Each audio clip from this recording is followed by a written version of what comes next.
Dark Phoenix out in cinemas now, the latest installment in the long running X Men series. And before I get into the film itself, I do want to talk about the history and the context of the series as a whole. Because, on the one hand, I think that it's an interesting tale, and on the other, this really good moment for this sort of review since this is the last movie of the franchise. So, X Men, despite being a Marvel property, have always in the movies existed outside of the massively successful Marvel Cinematic Universe. The reason is that they were done by an entirely different studio, and to find out how that came to be, we'd need to go back in time to the 1990s. Back then, comic book sales were extremely low, and Marvel Comics was almost on the brink of bankruptcy. In order to save the company, they have sold movie rights to some of their most popular and beloved characters: Fantastic Four, Spider Man, Hulk, and the X Men. All of them ended up with different Hollywood studios, and the mutants landed in the 20th Century Fox. Thus, in the year 2000, the first X Men movie came out, and it was received quite well, both by the fans and by the critics. And was it the perfect movie? No. Did it do all those characters justice? No, probably not. But it was a solid, fun, well done comic book movie, and a few of the performances are now difficult to separate the actor from the character. Patrick Stewart as Professor Charles Xavier, Ian McKellen as Magneto, and Hugh Jackman as Wolverine in particular. The movie also ended up being massively important when we look at the bigger picture, because most people will agree that without the success of the early X Men movies and the Spider Man movies, we would probably never have the MCU as it is now. These early movies showed that there is a market for it, that all of those kids who grew up with the comic books and the cartoons and the toys are getting old enough to go to the movies with their friends now, with their girlfriends, and very soon probably their kids, showing a new generation the wonder of superheroes. So X-Men was a success and was soon followed by two more films. X2 was even better than the first one, and then in 2006, The Last Stand came out, which unfortunately was pretty garbage. 20th Century Fox needed to reevaluate the formula after this one and try something different. Now, around this time, back at Marvel, the higher ups saw that their sold properties are making mad money at the box office, and they decided that they want a piece of that cake as well. So they set up Marvel Studios. However, they had two important problems. One, while selling the rights brought them cash, they were still doing just okay-ish, and making movies is expensive. On the other hand, since they sold their most popular characters, they had to dig deeper and settle for the second league. Now, according to the sources from Marvel, at the time they had money to make about two or three movies, so even if the first one wasn't a success, they still had a chance before going down completely. However, they have decided to do Iron Man, not a popular character by any metric in the mainstream at that time, and cast Robert Downey Jr. in the role, who similarly at the time was almost unemployable because of his streak of drug and alcohol abuse just a few years prior. How that ended up, we all know it was a smash hit on the first try, and since then the MCU has been going stronger and stronger of each year, with the reach of the movies and also quality of them surprisingly just progressively going up. In the meantime, back at Fox, they've tried to do something different. So they decided that maybe they'll do off-spin movies about single characters from X-Men. So they began with Wolverine Origins, which was dog shit. So while they continued with Hugh Jackman in the role, the idea to do a similar thing with other characters was quickly scrapped. Instead, they tried a soft reboot, a prequel series with younger actors, and in 2011 we got X Men First Class with James McAvoy as Professor X and Michael Fassbender as Magneto, both brilliant in their roles and both kind of carrying the movie. And I'm saying kind of because the film was really good in itself. It received positive reviews and made good money in the box office. And then those two paths sort of continued. So Wolverine got another two movies: The Wolverine, which was average to okay, depending on who you ask, and Logan, hailed as one of the best superhero movies of all time, and rightfully so. And on the other hand, First Class was followed by Days of Future Past, also quite solid, and Apocalypse, utterly garbage. Overall, the series continued over the years with its ups and downs, but on average, it was still an interesting addition to the superhero genre, particularly because of the unique angle that the X Men offered. Because those characters in the world of comic books have always been shunned or discriminated against because of their powers or just their often weird physical looks. So apart from being just solid action cinema, there was always this little subtext of tolerance against racism, of prejudice, of being different, of suffering because of being different and misunderstood and being cast away from society. So as all of this was going on, when we go back to Marvel, Marvel was bought out by Disney in 2009, which, amongst other things, brought a lot more resources to the table. Suddenly, they no longer had to worry about budgets, could afford high profile actors and actresses, great CGI, solid production value, and most importantly, they remained genuinely good movies made with true heart and understanding of the source material. So in 2016, Marvel finally managed to cut a deal with Sony to bring back Spider-Man into the main shared universe. It wasn't exactly buying back the rights fully, but they did get permission to use the character in their films, and so far it has worked wonderfully. And in the next step, Disney in 2018 has bought out 20th Century Fox, not just the X-Men, but the whole company.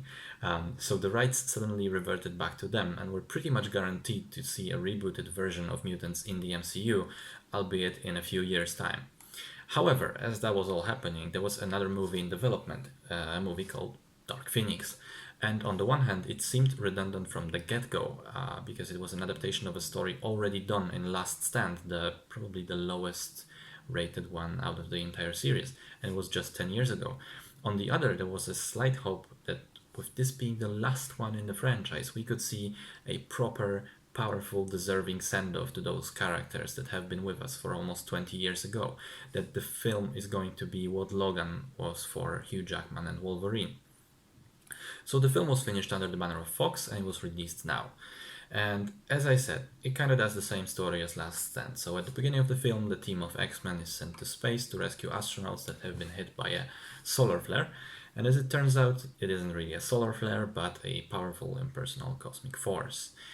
Jean Grey, the mutant telepath, played by Sophie Turner in this iteration, she's known from Game of Thrones mostly. As she's trying to save everyone from this external force, she absorbs it into herself and suddenly becomes way more powerful, but at the same time has these occasional weird outbursts and basically starts posing a danger to even her own friends. Things quickly come to a head as a tragedy happens. I'm not gonna say what exactly, but if you've seen the trailer, you can kind of guess what happens.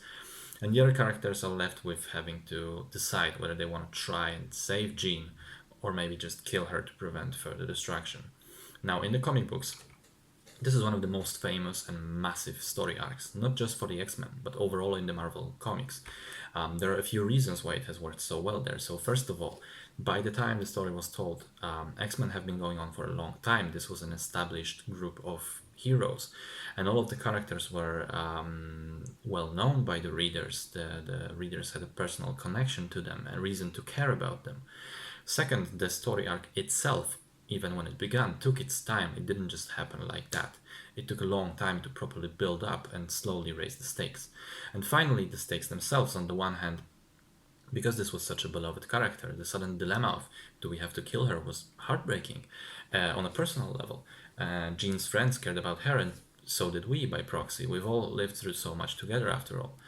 And on the other hand, the event was massive in scale. The destructive power of the Phoenix Force meant that other superheroes became involved, and there was even an alien race that also played a role in the events. This was a huge thing in the comics.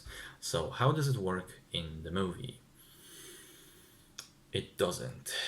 If we go again one by one, yes, we had a couple of movies with those characters, but Jean Grey herself, as played by Sophie Turner, has only shown up briefly in the previous one, in Apocalypse. So as far as the viewer is concerned, this is just Sophie Turner being her usual wooden self, and we have no reason to care. None, zero, nada.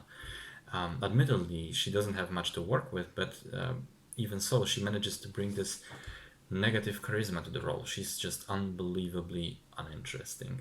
Then there's the issue of time that ties into this. So we have a conflict centered about a character who we've seen for about 15 minutes so far on the screen, and we don't give a flying fuck about. Neither, it seems, do the other people on the screen, because despite the fact that they say so, they all look so bored, out of their minds, just completely unconvincing. The movie itself is also well below 2 hours, so it kind of moves through the story beats really quickly, but nonetheless manages to feel like a 6-hour work meeting. It's short and it's still boring, which Oh, come on. Then we come to the stakes. I already talked about the personal ones, but when it comes to Phoenix being this massive threat, you don't really feel it. The action sequences are mostly laughable. The entire third act is just dog shit. And at no moment is there any semblance of tension. There are even evil aliens that show up, of course, but all I could ask myself was, why the fuck are they even here? It's just a distraction from the main story at this point. And at the end, none of the stuff that they do even matters. They are, however, shapeshifters, so conveniently, they all look like humans all the time. And this brings me to another issue with the film. So, the movie is just so incredibly lazy when it comes to visuals.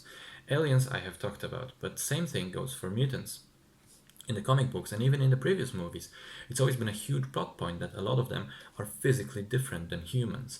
Yet here, every mutant that is not a main character looks like a normal person. This goes for large groups of kids at the fucking school for mutants, and for people that show up at Magneto's little hippie village. What's worse is they even do the same for the main characters to some extent.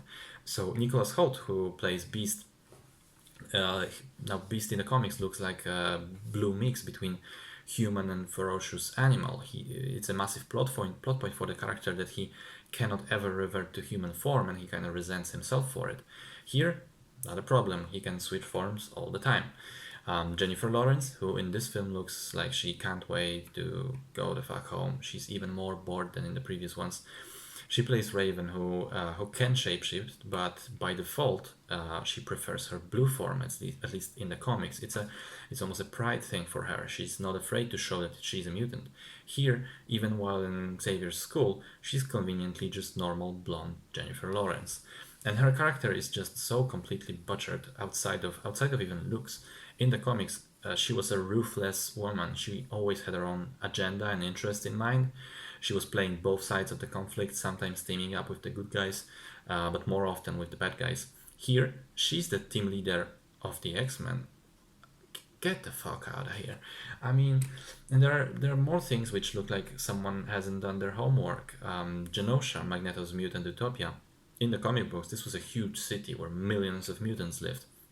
Here, as I mentioned, it's a hippie village. There's like 15 of them, and guess what? They all look like humans.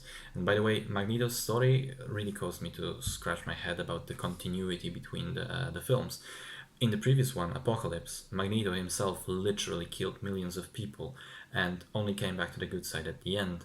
In Dark Phoenix, somehow everything is forgiven and he is allowed by the US government to live on his island uninterrupted. So why are we even pretending that these movies are a coherent series anymore? But okay, I feel that maybe I'm just getting too much into detail. I can't help myself, I'm a comic book fan. So let's focus on the big picture again. The story is shit. The dialogue could have been written by an 8-year-old who never held a real conversation in his life. There's so much exposition done through dialogue, and instead of just showing us these things, it's uncinematic. It's just lazy and boring again. Outside of a few action scenes, the actors just stand around like it's a cheap TV show. There's no movement, no life, no emotion in the film. I tried to think of some positives, not to be so demeaning of the film. So the first 2 minutes of the movie with the space mission, they are great. Fassbender and McAvoy and Nicholas Hoult to some extent, they try their best with the script they're given, but even they can't save the movie and do too much. And that's pretty much it when it comes to any positives. Everything else is just crap. It's a waste of time of absolutely everybody involved. And it really looks like the actors are aware of that. And I think the people may say that I'm too harsh on this, that it should just be a light superhero movie.